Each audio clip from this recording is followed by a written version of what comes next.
Kuvendi i Maqedonisë së Veriut me ligj do të mbrojë perimetrin rreth objektit të tij. Kryetari i Kuvendit dhe koordinatorët e grupeve parlamentare të të gjitha partive kanë dorëzuar një propozim ligj me procedurë të shkurtuar, me cilin kërkohet që sipërfaqja prej 1.5 hektar që është përreth kuvendit të shpallet zonë e mbrojtur. Përkatësisht, bëhet fjalë për ligj me cilin do të rregullohet statusi sipërfaqja e përgjithshme kufit e tokës, përdorimi, sigurimi, mbikëqyrja dhe rregullimi i çështjeve pronësore juridike që lidhen me hapësirën rreth kuvendit.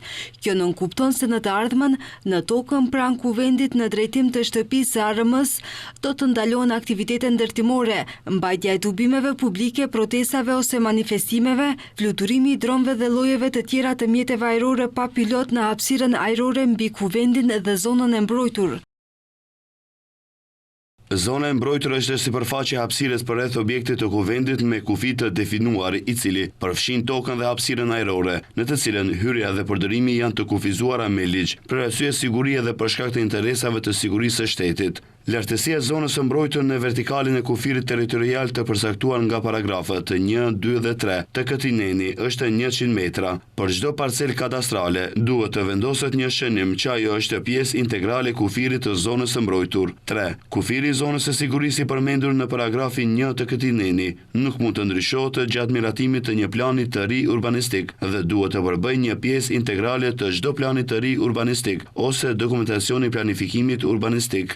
Po ashtu ligji ndalon shitje në të ardhmen të kësaj toke që është e shitur aktualisht, por pas hyrjes në fuqi të ligjit, parcela që është e shitur do t'i merret blerësit dhe paratë që ai ka paguar do t'i kthehen atij.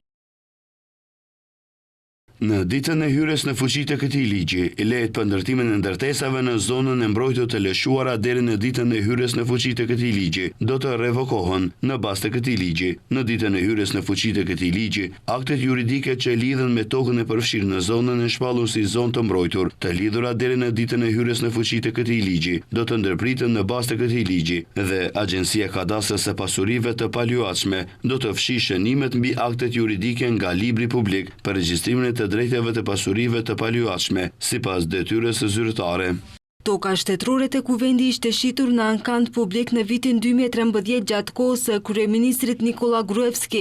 Investitori mori miratim për ndërtimin e garazhes në kate në vitin 2014. Leja e ndërtimit u anulua në vitin 2018, por pas ankimimit të investitorit, vendimi i komunës qendër u anulua. Sipas planit urbanistik, aty planifikohej të ndërtohej garazh në kate me hyrje nga rruga qasëse mes kuvendit dhe shtëpisë së ARM-s.